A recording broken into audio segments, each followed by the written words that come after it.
Hello दोस्तों, और लोग कैसन बानी। आशा करत हइन आप लोग बहुत ही स्वस्थ और मस्त हुईन और अपने दुनिया में ज़बरदस्त हुईन। त हमार स्टार्ट हो गला मिनी ब्लॉग छोटा सा।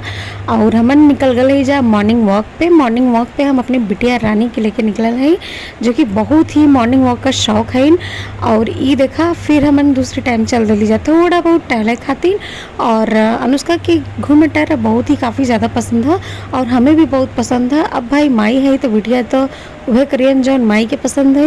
यहाँ देखा अनुष्का रोवत हइन कृष्णा जी खातिन कि कृष्णा जी का संगीत हम सुने के वो कृष्णा जी की भक्ति में कुछ ज़्यादा ही लीन हो गए हैं। तो उनके चुप करावे खातिर चल दिले बानी हम थोड़ा सा घुमावे खातिर।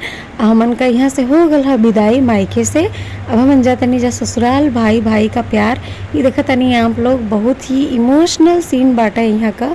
और सभी लोग बहुत ही दुखी रहा, मम्मी पापा सभी लोग बहुत ही दुखी रहे हमन के जाए से। पहुँच चुकल बानी हम घर पे। जब पहुँचनी तो हमरे छोटी की ननद का बना कर पेंटिंग तो लेनी तो बोलनी भाभी आप पेंटिंग हमार बना दी का, इसके आप पेंटिंग बहुत अच्छी बनानी।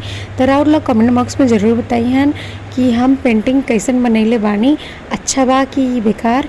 और ज़रूर से ज़रूर कमेंट बॉक्स बताइए। ई विदाउट पेंसिल के हम बनैले बानी। ई हमार बचपन से ही बहुत ही अच्छा हॉबी बा कि हमें पेंटिंग करना बहुत ही ज़्यादा पसंद बा।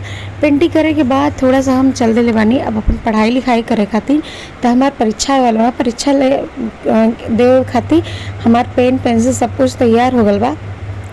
यहाँ हम अपन पेपर का टाइम मैनेजमेंट सेट कर रहे थे कि कैसे मतलब कैसे पेपर में लिखा है क्या हुआ है, कैसे लिखे के चाहिए। राउर लोग भी देख लें कि हम पेपर में कैसे लिखीला, जैसे कि बहुत ही अच्छा नंबर, बहुत ही अच्छे मार्क्स आवला। तो अगर आप ऐसे लिखिए, ये देखा पूरा का पूरा हम ब्यौरा दे दिले बानी। ऐसे लोग आप लोग राउर लिखें तो बहुत ही अच्छा नंबर आई। तो आज के मिनी ब्लॉग हम एठी ना ख़त्म कर